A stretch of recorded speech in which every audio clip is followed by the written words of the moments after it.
Good morning. My name is Seth here. Welcome to Fox ROC Podcast.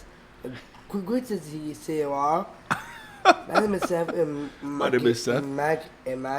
here with this Fox ROC Podcast. So today. Woo! Ladies and gentlemen, welcome to the Voxology Podcast. In case you missed that, Seth Erre is playing hurt today.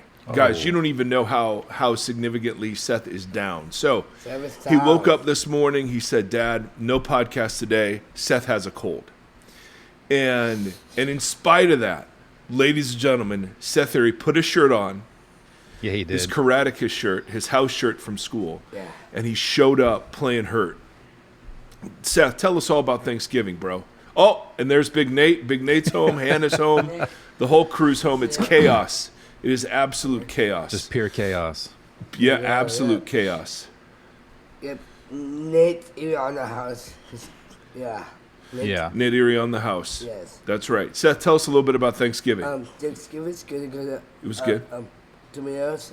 We had tomatoes or potatoes. Potatoes coming apple juice. And they brought you apple juice. Yes, Sam. Oh, his name is Sam. Sam, yep, and his wife Angela and their kids. Now back to Nate. Now back to Nate. Ladies and gentlemen, Nate Erre wants to say thank you for the fact that you guys emailed him.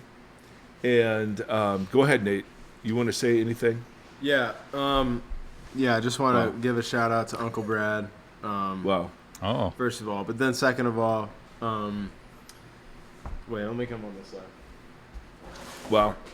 Second of all, I've gotten some emails, and I just couldn't thank you guys enough. I was in a dark spot. He's not lonely anymore. Those emails really, brought me to the light.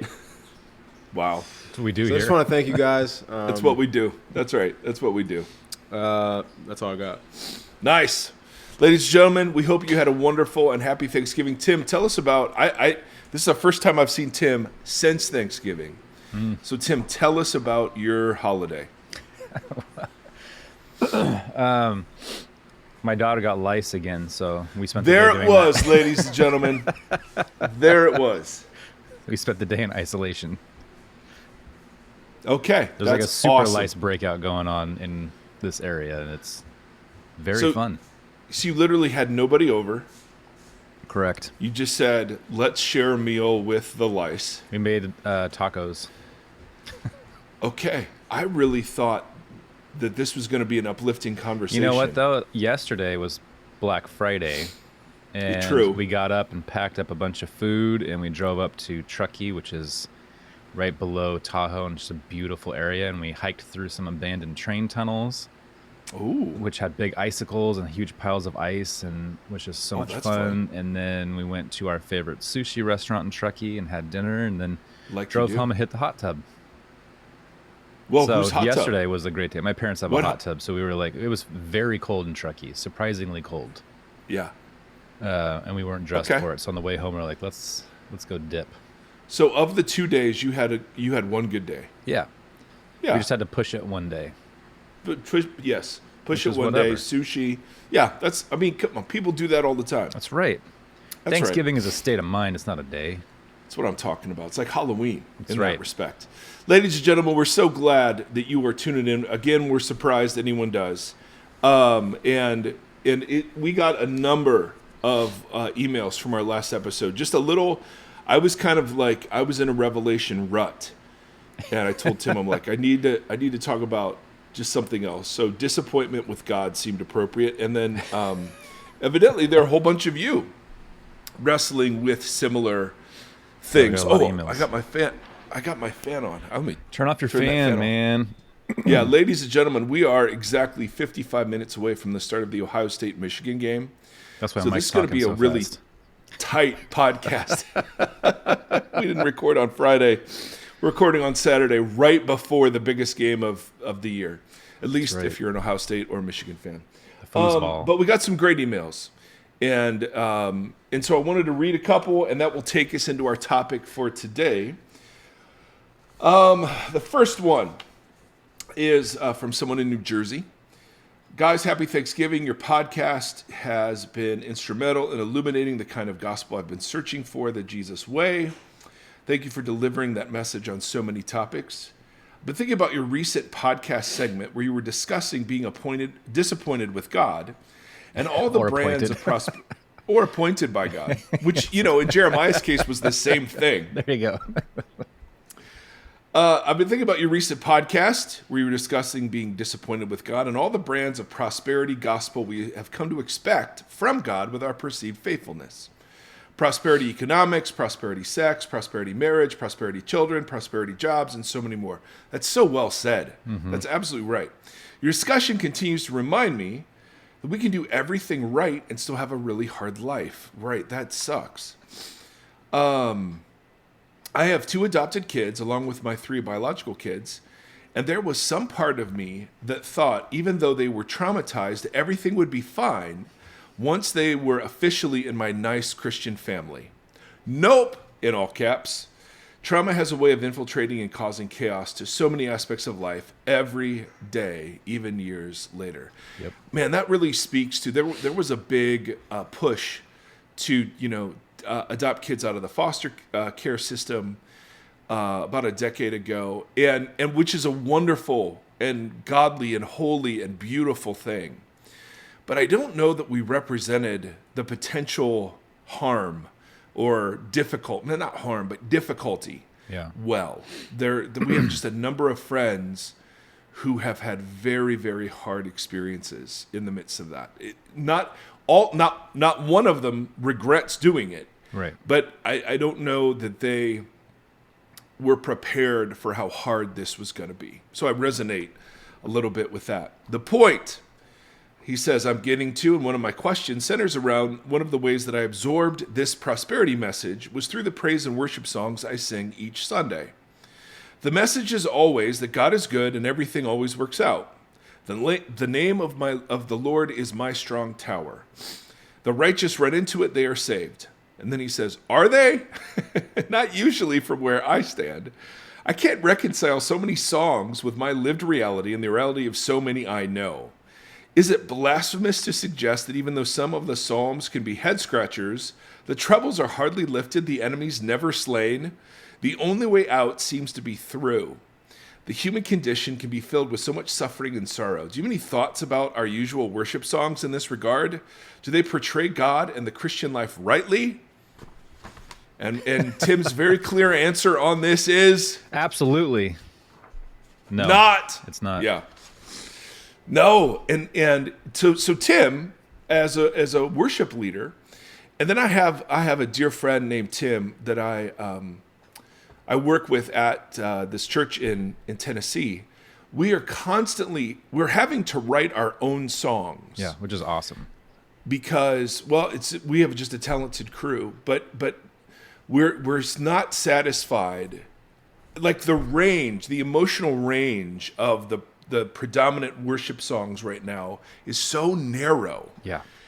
You know what I mean? And hallelujah, there is room, as we're going to see in a second, there is room for praise and just sheer thankfulness and declaration of goodness and life makes sense and it's ordered and God is good. But that seems to be the predominant diet emotionally. And my dear emailer, you have answered your own question. You know they don't represent. You know it. Man, you know it. Christians in America don't do suffering. Suffering means you've done something wrong. Or you're weak or... Yeah, you need more faith or something, man. Who would end it like an Easter service with just not, happy day, you know? Which is how they always end.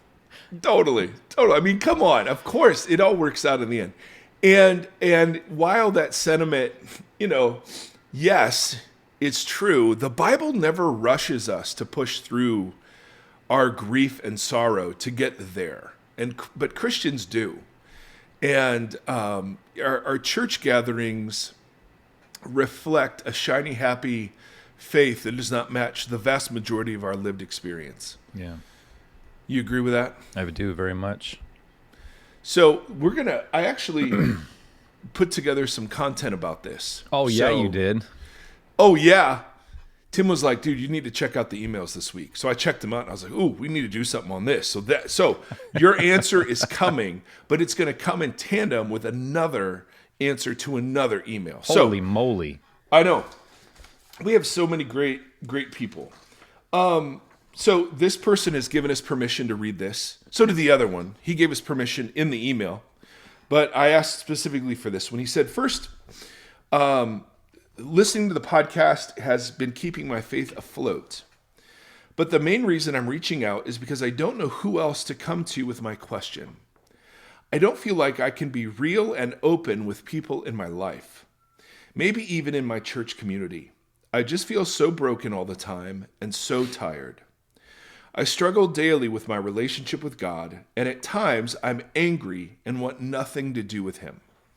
I don't know what to do. I feel that this is wrong, and I know I want to love Him, but I can't let go. I just can't trust. I see everyone around me living their lives. They pour into their various passions and interests. They have ministries and want to do things. For me, I just don't want to do anything. Thankfully, I'm not suicidal. That was a temptation more strongly felt in my past, but I just can't break through. I want to be better, to do more, to experience life and God's love, to pour into my talents, if I have any, to serve, to help, to create something. I just feel so done, so tired. I just want to give up on myself, my relationships, on any sort of hope. Sabbath is unfortunately a pipe dream in my current stage of life, and I'm 0 for 3 with a therapist. The rigmarole that I have to endure with my health insurance to see someone is a major hindering factor. Yeah. Amen to that. I just don't know what to do. I don't know how to find hope. I really don't think I understand how Jesus provides this hope. Maybe the gospel is too abstract for me. Maybe it's just too hard for me to really believe. I know this isn't your lane, but I was hoping you'd be able to give some wisdom and perspective to someone like me. Thanks. Heavy duty. Yeah. So as always, we just sit for a second and we go, that sucks. This totally sucks. I am so sorry. We are so sorry. And there's no cliche that's going to work here. There's no Bible verse that's going to make everything suddenly okay. And we just have massive respect for your honesty and your willingness to not only share this with us, but to share this with some in our audience who know exactly what this feels like. This is I've been hearing this sentiment a lot. I don't know I'm not sure how old this emailer is, but there seems to be, in my circles, quite a few people who are landing in this spot right now, just feeling hopeless, feeling spun out, feeling stuck. Yeah, or just kind of like, I don't want to say blind, but like unable to see, just feeling like you're in the fog or like a difficulty to navigate. Yep. And all the rhetoric that you grew up with is not a map Doesn't that's work. getting you out of there. Dude, that's a great way to put that. Yes.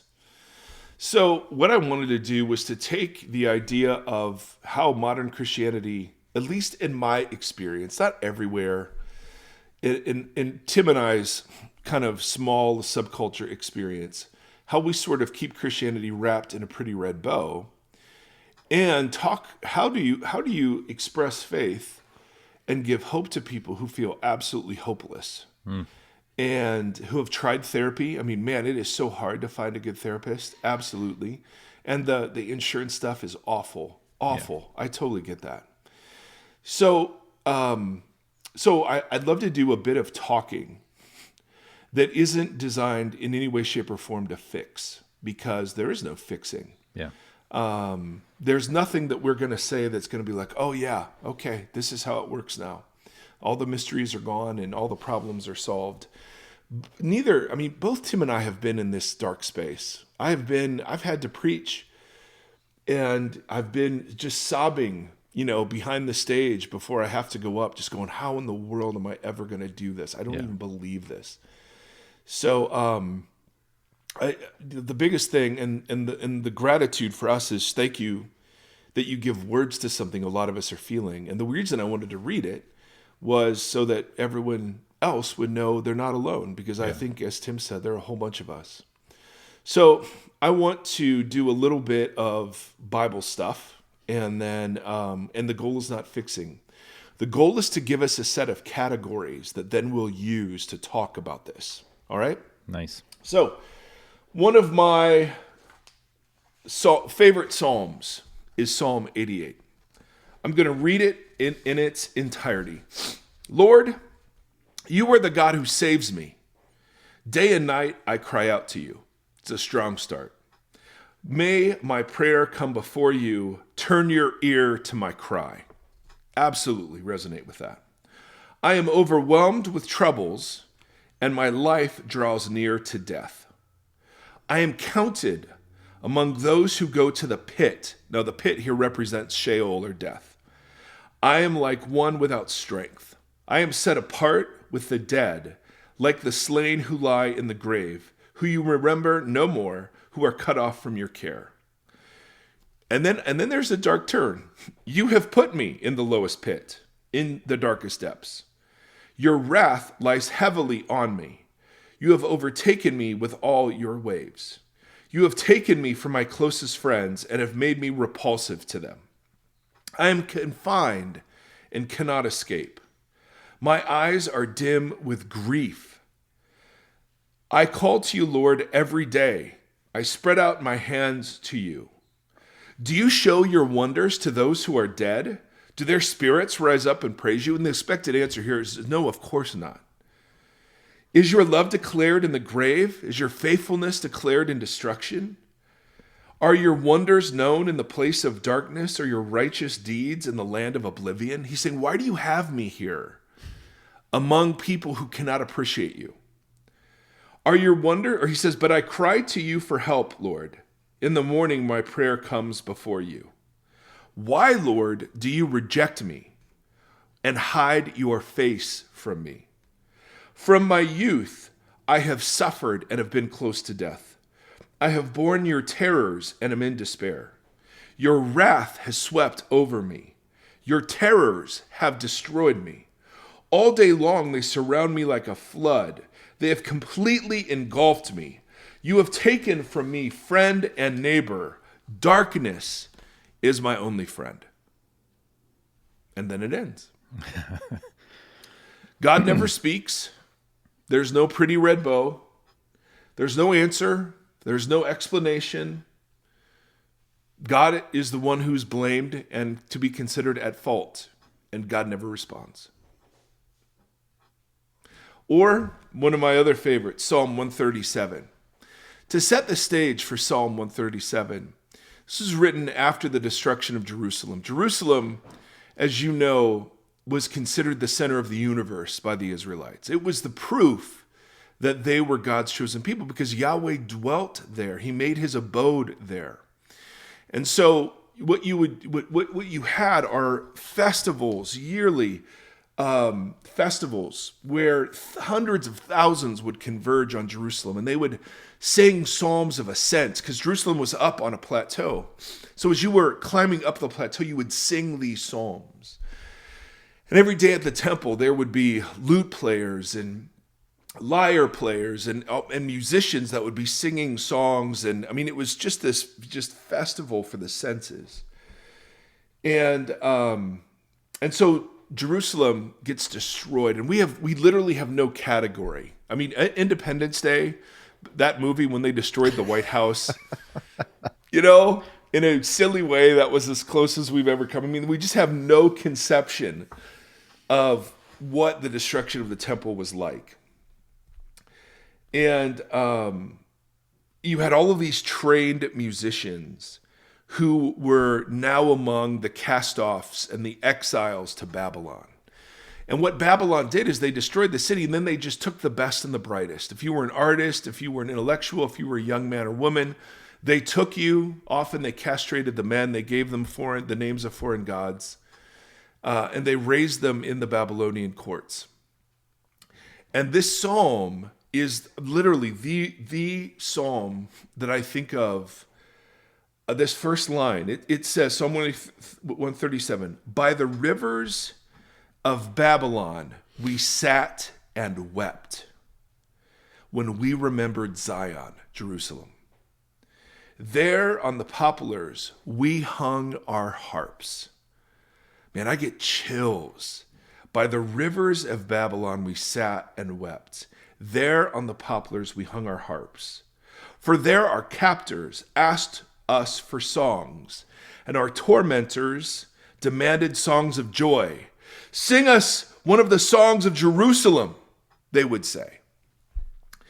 How can we sing the songs of the Lord in a foreign land?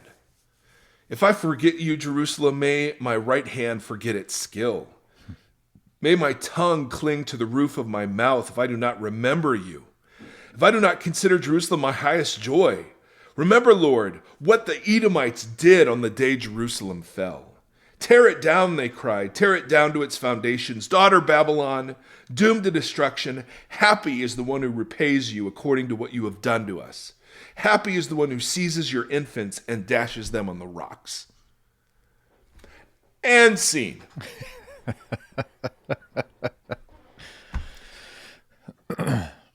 God never speaks, no red bow, no explanation.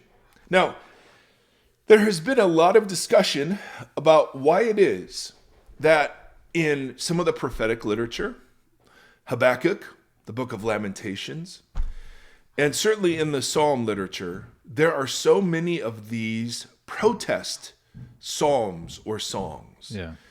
And it's been confounding that American Christianity really doesn't focus a lot on these. But the Bible spends loads of time giving room for this sort of lament. A guy named Walter Brueggemann, who we've had on the show a couple of years ago, by the way, divided the Psalms into 3 different categories. And the categories, at least for me, have been really, really helpful in kind of understanding a little bit of the life of faith and the role of suffering in it. So he groups them into Psalms of orientation, Psalms of disorientation, and then Psalms of reorientation. Right? Psalms of orientation, disorientation, reorientation. So Psalms of orientation, all right? Life is good and well ordered. God is good and always good. All is right in the world, and we delight in the rich blessings of God. It reflects a settled faith. God is known to be reliable and trustworthy. Everything is as it should be. It is a happy, blessed state of confidence in God's relational capacities to delight in us and us to delight in God. Life is not troubled or threatened. It's clear, it's black and white, good and bad. There are several different types of Psalms of orientation. There are songs of creation that just appreciate how beautiful and ordered God's creation is. There are songs of Torah that talk about how beautiful and ordered Torah is. There are wisdom psalms that present a really black and white universe. If you do this, then this will happen to you. And if you don't do this, then this bad thing will happen to you. All of those are psalms of what Brueggemann calls orientation. Life is good, it's settled, God is relatable, it's predictable, everything is good. All right, so here's a psalm of orientation. This is Psalm 145. And listen to the words. There are times and seasons where this, is true. We mean this. I will exalt you, my God the King. I will praise your name forever and ever. Every day I will praise you and extol your name forever and ever. Great is the Lord and most worthy of praise. His greatness no one can fathom. One generation commends your works to another. They tell of your mighty acts. They speak of the glorious splendor of your majesty. And I will meditate on your wonderful works. They tell of the power of your awesome works. I will proclaim your great deeds. They celebrate your abundant goodness and joyfully sing of your righteousness. The Lord is gracious and compassionate, slow to anger and rich in love. The Lord is good to all. He has compassion on all he has made. All your works extol you, Lord. Your faithful people extol you. They tell the glory of your kingdom and speak of your might, so that all people might know of your mighty acts and the glorious splendor of your kingdom. Your kingdom is an everlasting kingdom. Your dominion endures through all generations. The Lord is trustworthy in all he promises and faithful in all he does. The Lord upholds all who fall and lifts all who are bowed down. The eyes of all look to you, and you give them food at the proper time. This is settled, reliable creation. You open your hand and satisfy the desires of every living thing. The Lord is righteous in all his ways, as faithful as all he does. The Lord is near to those who call on him. I love that. So different from what we just read in Psalm 88. He fulfills the desires of those who fear him. He hears their cry and saves them. He watches over those who love him, and the wicked he will destroy. My mouth will speak in the praise of the Lord. Let every creature praise his holy name forever and ever. Right? A psalm of orientation. Yeah. And we have been, at least I have been, in those places where it is clear, it is good, it is settled, it is peaceful, it is right, everything is in its proper place. A psalm of orientation.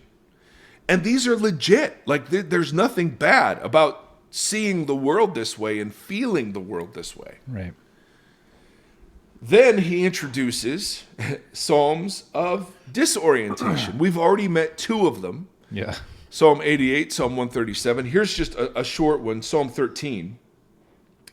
How long, Lord, will you forget me forever? How long will you hide your face from me? How long must I wrestle with my thoughts and day after day have sorrow in my heart? See, that's our emailer. How long will my enemy triumph over me? Look at me and answer, Lord my God. Give light to my eyes, or I will sleep in death. And my enemy will say, I've overcome him, and my foes will rejoice when I fall. Psalms of lament reflect that life also consists of seasons of hurt, alienation, suffering, death, and rage, resentment, self-pity, hatred are provoked by those seasons. Yes. There is no equilibrium. The world has come crashing down. Jerusalem was destroyed. How could we sing songs of Zion? Are you kidding me? I wish all the infants in Babylon would be crushed against the rocks. There's your song. Right? I mean, wow. Psalms of disorientation are marked by disequilibrium. Life doesn't make sense. Incoherence. Nothing fits together. It's all out of whack. Unrelieved asymmetry. God, I'm so committed to you, and you're not committed to me. If the church, this is from Brueggemann, if the church goes on singing happy songs in the face of this reality, it is doing something very different than what the Bible itself does. And dangerous and destructive. And harmful. Yeah. That's right. This goes back to our first emailer. Yeah.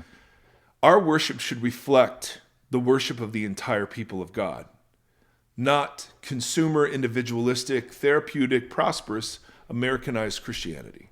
Well, I saw a meme yesterday that said, don't dine at the tables that Jesus overturned or something like that. Like a... Totally. Now, Psalms of reorientation. There is hope in the darkness. Psalms of reorientation, it's Yahweh's intrusion into circumstances that are far beyond our control. It's newness of life in the midst of the stench of death. It's a reversal of fortune or an inversion of what's considered normal. It's never, ever going back to orientation, but it's going through to reorientation. Reorientation psalms acknowledge disorientation and that God brought me through it. And that I stand on the other side of that way differently than I was when I was in orientation. Does that make sense? Totally. And so like Psalm 30, I will exalt you, Lord. Why? Because you're always good? No, you lifted me out of the depths. I called you for help and you healed me.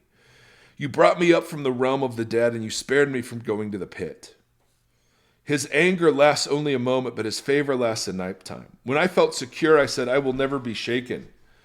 Lord, when you favored me, you made my royal mountain stand firm. But when you hid your face, I was dismayed. Do you see the difference? Mm-hmm.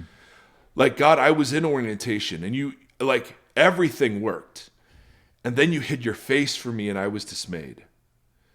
To you, Lord, I called. To the Lord, I cried for mercy. God, what is gained if I am silenced? If I go down to the pit, will the dust praise you? Will it proclaim your faithfulness? Hear, Lord, and be merciful to me. Lord, be my help. You turn my wailing into dancing. You remove my sackcloth and clothe me with joy, that my heart may sing your praises and not be silent. So, reorientation is where we come back to seeing God's faithfulness, but his faithfulness wasn't in the absence of suffering. Right. It was in the midst of it. And it was his presence in it, not the relief from the suffering that was the issue. And so, another Brueggemann quote, "It is curious that the church has, by and large, continued to sing songs of orientation in a world increasingly experienced as disoriented." And, back to your point, that becomes very, very, very harmful. So, what Brueggemann's typology does is it introduces us into something we've talked about before called lament. Lament isn't passive acceptance. None of this is passively accepting. See, and this is so important. This is not passive resignation. None of those categories. None of them. Yeah. Now, surrender is easy in orientation because it's all great. Mm-hmm. Surrender is really hard. And it usually takes the form of protest. God, this isn't fair. Where are you? It assumes, the thing about lament is that it assumes the goodness of God. And it doesn't say, God, I really think you're a horrible person. It's, God, if you're good and you are good, why aren't you moving here? Mm-hmm. Right? It assumes, it's within the covenant context. And so it's different than complaining. The Israelites complained all over the place. Lament is different. Lament has a different kind of orientation. It's pointing out what is out of order in God's good world and then saying, Yahweh, you have the power to fix this. Remember what you did at the Red Sea? Do that here. Mm-hmm. Remember what you did in creation? Do that here. Remember how you calmed the sea monsters? Do that here. And so you'll get all of this stuff invoked from previous Old Testament stories, and it'll be like, Yahweh, you've done this. Do this again. And on the other side of that, because we do believe there is hope, but it's not cliched hope. It's not hopefulness. It's a hope, as Paul talks about in Romans 5, it's a hope that comes through disappointment and suffering. That Yahweh is big enough to handle it. And it doesn't mean we're spared from it. It means that somehow we're held in it. And that doesn't mean anything when you're in it, but when you get through it, you look back on it and go, oh, okay. I couldn't see God in the midst of my torment. But looking back at it, I can see some of his fingerprints in the midst of the torment. Yeah. But I couldn't see it in the meantime. So much of life with God only makes sense in the rearview mirror. So reorientation isn't cheering myself up in the midst of it. Reorientation is looking back on it and going, oh, he wasn't absent even though he felt absent. He wasn't silent even though he felt silent. Thoughts, Timothy? I see the wheels. I see them. It's just hard. It's a really hard conversation because I think so much of our theology has been built on a foundation that dictates opposite of this. So it's not just like an encouragement of, hey, I know things are rough. It's just there's a lot of monumental reorientation that almost has to happen because our theology is built on an idea that it's built on this music that the first emailer was questioning. Right. Our theology is off. So it's really hard to become disoriented and then become reoriented when our American theology is often built on a foundation that doesn't acknowledge disorientation. Yeah. Totally. So that's a really difficult play. If you're in a disoriented if life or whatever has put you into a season of disorientation, but your theology is still built upon a foundation that's not a real thing, that's terrifying. Like you're just spinning. Well, that's what the second emailer said. The first thing he said was, I know it's not your lane, but I feel like this is the only place I can go with my questions. I can't even go to my church. Right. And that's the fruit of the first emailer's observation, which is a Christianity built entirely on orientation. Yeah. And it just crushes me because it takes one tiny slice of the biblical worldview. Yeah. And blows it up into the whole thing, and it's awful. There is this persidious. Whoa. Persidious? How about pervasive and insidious? Pervasive and insidious life. It's like a Seth persidious. Word. It's a persidious word. Yes to go. Yes to go is Seth's favorite word. There is this weird lie in religious communities that God wants us to be polite and to be happy. And that the goal of Christianity, we're doing it wrong if we're miserable and we're full of anger, darkness, questions. And what the reason I wanted to bring Brueggemann up here is to talk to the second emailer and say, what you are experiencing is a normal part of faith. Now, I know that sounds cliche, and I hate myself for even saying it, but it actually is true that God hasn't abandoned you here, that God hasn't given up on you. This is not your fault. This is not something God is doing to teach you a lesson. This is part of how it goes, and it sucks, and it's no fun, and you're not alone. And I can also say, beyond a shadow of a doubt, it won't always be this way. I have no idea how it will change, when it will change, what will change. I just know that it won't always be this way. But the first thing we have to do is acknowledge that what you're feeling right now, I don't like God, I don't trust God, I'm not sure I believe in God. The gospel is nothing, the Bible is dust, prayer is meaningless. That is not a lack of faith. Right. That is part of the faith experience of millions and millions of Jesus people. And so the worst thing you can do in that dark place is draw conclusions about how God is oriented to you in the midst of that. We talked about this a little bit too. I think the title of the episode, if I remember, was a Bruce Springsteen song. Did we cover this typology? A long time ago, but there was an episode where we were talking about, I think the title of the episode was something like "If I Should Fall Behind," because there's a Springsteen song, nice. "If I Should Fall Behind, Wait for Me," and we were talking about how at different moments in time, each of us will fall, something will happen, and it's in this, if you picture a group of people walking on that, long road together. As one person falls, people stop and help that person up. And then when it's their turn, we stop and lift them up. When it's my turn, you stop and lift me up. Yes. So there's something to be said about... So I had a couple of thoughts when you were going through the Brueggemann stuff. One of them is that like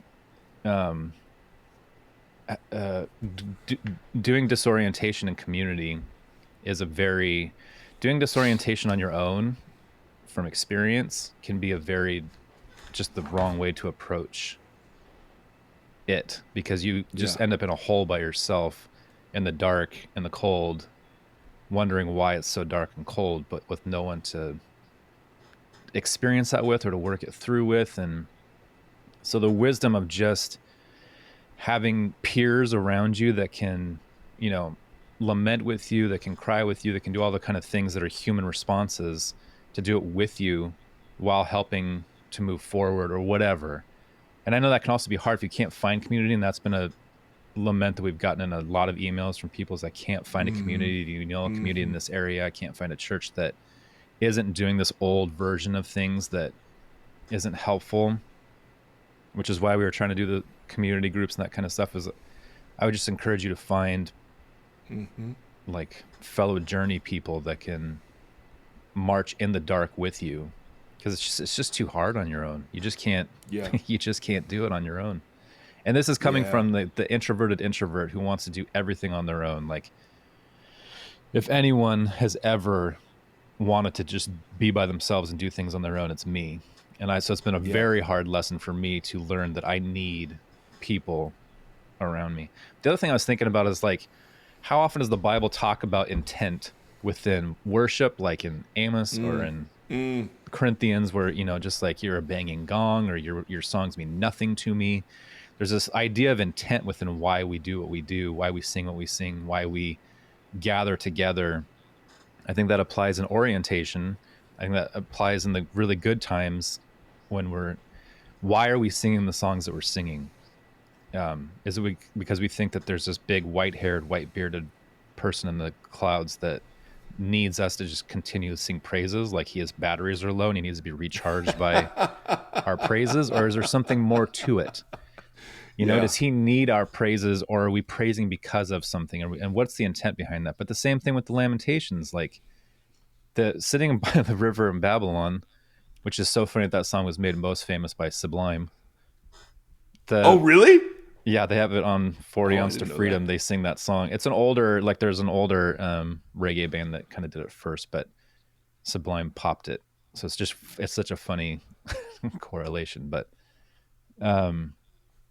that's funny. The intent, there's just so much intent involved in even lament or in praise, or it's like, why do we do what we do? Why do we sing what we sing? What do we see? And then that made me think of Easter, and we just recently touched on this, but that the whole thing that you brought up last time about, like, looking at the world and proclaiming he is risen indeed, when you're in the face of hopelessness. Totally. But the hope, sometimes there is no, like, tenuous strands to grab onto that enable you to really see or feel the hope. Sometimes you look to your neighbor and you say, you know what? I know that he is risen. I put my hope there. We respond to that and we keep pushing forward in the mud, in the muck, in the mire. I mean, I remember U2's 40 growing up in the church that I grew up in, where there was no lament songs. And then hearing that U2 song on War, how long must we sing this song? All this stuff. And it's just like, wait, that's a Bible verse that he's singing? That's a psalm? That's a praise song? And so being very young and trying to wrestle with, you can't sing that. That's not worship. Yeah. This sucks. What does that mean? How long is it going to suck? What does that mean? Yes. Those are all really... See, that's what lament does. Lament, we don't dismiss or deny or avoid sorrow. Yeah. We sit in it. That's the hardest thing, because dripping through our dear friend's email, that second email, is I should feel better. I want to feel differently. And yes, amen. Let's pray for relief, like, entirely. Yeah. But there's also this sense that if I'm feeling this way, then something is radically wrong with my Christian life. And I want to go, I don't think so. Not necessarily. Now, there could be mental illness. There could be too much isolation. I mean, of course, there could be 1,000 contributing issues.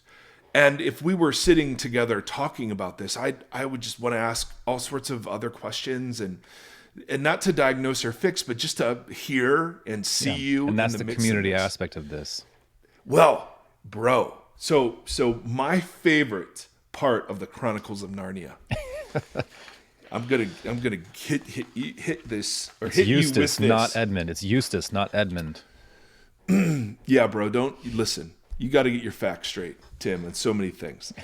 So this is in Prince Caspian, and let me set this sucker up. And I'm not going to do it justice, but if you're not familiar with the Chronicles of Narnia, 4 British school children find themselves magically transported. Their family, 2 boys, 2 girls. They're transported into this land called Narnia that animals talk. And there is a white witch, and there's a white witch figure who is kind of the Satan figure, and then there's the Aslan figure who is like the great lion, the Jesus figure. And it's a fine story, but there's a ton of really interesting and good theology and really profound stuff kind of smuggled into this children's story. And so I had this pointed out to me years ago, and it totally changed how I walk through suffering. So the school children are on a quest. They're with a dwarf. The dwarf is taciturn and not really sure he believes in Aslan. They don't just show up and Aslan's right there. Often they're called to do something. And Lucy, who's the youngest, and she has kind of the most childlike faith.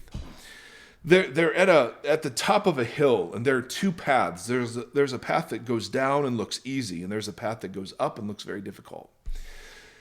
Lucy, of all of their party, the other kids and the dwarf, Lucy's the only one that sees Aslan across the way, telling them to go up in the difficult path. And Lucy says, "Guys, Aslan's telling us to go up." And they all look to where Lucy's pointing. They can't see him. And the dwarf is like, "Dude, Aslan's not even real to begin with." So she gets outvoted because going down looks so much easier. So they go down, and shockingly, there's loads of trouble waiting for them down. So they come back up at the end of the day, and they're exhausted, they're angry, they're frustrated. Lucy's been like, "Dude, I told you guys." They all go to bed, tired and frustrated. Lucy wakes up in the middle of the night, and she just hears a voice. She kind of walks into this clearing, and there he is. There's Aslan, his first appearance in the book. And there's this great line. It's like, she says, "Aslan, you look bigger." And Aslan says, "Well, that's because you are." And she says, "Huh?" And he says, "Every year you grow, you will find me bigger." Ooh. Which is such a beautiful image. Yeah. And then he's like, "Hey, Aslan says, we've wasted a lot of time today." She's like, "Yeah, I know. They didn't believe me." And she starts bragging on her older brothers and sisters. And Aslan's like, he kind of has this growl. He's like, "You could have followed. Even if no one else came, you could have followed." And he said, or she said, she goes sort of, it's this cool, like, connecting relational exchange they have. And then he says, "You need to go wake up your brothers and sisters and tell them to come." And she's terrified because it's middle of the night. They already hate her. She's annoying. Poor old Lou. Yeah, poor Lou. And so Lou wakes them up, and they are just fussing at her like crazy. And she finally just says, "Well, I'm leaving. You can come with me or not." And because she's the youngest, they all feel obligated. So they start following Lucy. Lucy is the only one that can see Aslan. The rest of them can't see anything, so they have to trust Lucy's sight. And they don't. But the interesting thing in Lewis's story is that the longer they follow Lucy, the more clearer they begin to see Aslan. So they had to follow the person who saw Aslan before they could see him themselves. And the lesson I got from that was, when you can't see or when you can't hear, be around trusted and gentle guides who can see and who can hear. And at some point, you will be able to see and hear again yourself. Now, I'm just using that to really provide an exclamation point to your point, Tim, about community. There was a moment, there have been 2 or 3 moments in my life where I've been in the grip of such mental illness, depression, anxiety, all of the awfulness, that I've literally felt out of control. Out of control. I mean, just outside myself, insane. I just felt crazy. And there was a friend of mine who, when I was in the middle of that, he was new to our staff, but he had walked orientation and disorientation, right, and was sitting in reorientation. And so he just came over. I was out of my mind. He came over and he just sat with me in my backyard in Tustin, California. I remember this so clearly. And he just listened, and he saw me, and he would just say, "It's not always going to be this way. Yeah. It's not always going to be this way. No fixing. It's just not always going to be this way." And he saw what I could not, and he heard what I could not. And I tell you the truth, of all of the fixings that were offered me, the simple act of him sitting there present with me in my absolute craziness was the gift I will always remember. And so what I would want for you, dear emailer, whether it's us from a distance or someone close who can simply walk a step ahead of you and say, yep, I still see, I still hear, we're in this together. Your doubt and darkness and the crazy hairball of all those emotions, they don't scare me. None of those scare me. I've been there. I felt them. God knows them. None of this is scary. It doesn't have to be scary because it's all taken into account already. Man, I would want that for you. Yeah. And I don't know how best, to do that. But for me, that was where I saw exactly what Tim was talking about. Somebody who sits in reorientation is totally comfortable with people in disorientation. That's how you know if you're in orientation or reorientation. Because in orientation, people in disorientation scare you. They're becoming liberal. They are or they've falling lost away. their faith. Yeah. Totally. In reorientation, you're sitting there going, it's all part of it. So what that guy was to me, we want to just be that voice to you for just a second to say, we hear and we see. And it is worth it. It is worth it. There is something of substance that you're going to land on. Mm-hmm. Absolutely. God really is all the things that we say. But the American church doesn't witness to that God well. It witnesses to a different kind of God. And the witnessing to that consumeristic, individualistic, prosperity kind of God makes the suffering you're going through even worse. Yeah, because I wonder, there's this should. Is it? Go ahead. And I don't know if this is was part of the reason. Do you think part of the reason that God's experiment or him becoming man, becoming human, was part of it do you think, to experience what hopelessness or suffering or those kind of things feel like? Because I know we've talked about it in different lenses, he goes and experiences temptation. So we had a whole conversation a couple years ago, probably, where I was asking you, do you think that Jesus was tempted by things like lust, but perhaps chose against them? And it was in part of the conversation of sin being missing the mark of humanity and that kind of stuff, that Jesus he goes in the desert and experiences the temptations that a lot of which were specifically what we were hoping for from him. And he resists those temptations. So he comes down and he kind of experiences that. But he also, when we have these conversations, I can never not think about the Garden of Gethsemane and what's happening in there and how inconclusive, or how it's just this moment. But we see Jesus experience this very intense emotion, or with Lazarus, or with different things like that, where it was we see a very human lament, or a very human response from him in those moments. And I wonder how much of that is, and that's probably an impossible question to answer, but there's something profound that always rises or gets kind of drummed up in me when we have these conversations. I don't know what he was experiencing in the garden, but it seems profound and it seems pretty heavy. And then it's how important is, so yesterday when we were in the train tunnels, it was freezing, just ice. I didn't dress appropriately.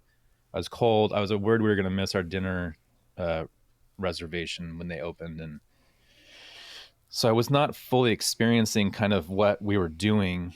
And then my 11-year-old is just walking next to me, and he's just this is the coolest thing I've ever seen. This is so amazing. This just over and over and over. And I had to stop and just kind of sit in his words to experience the wonder of what we were doing. And he's young. He's in an orientation kind of place.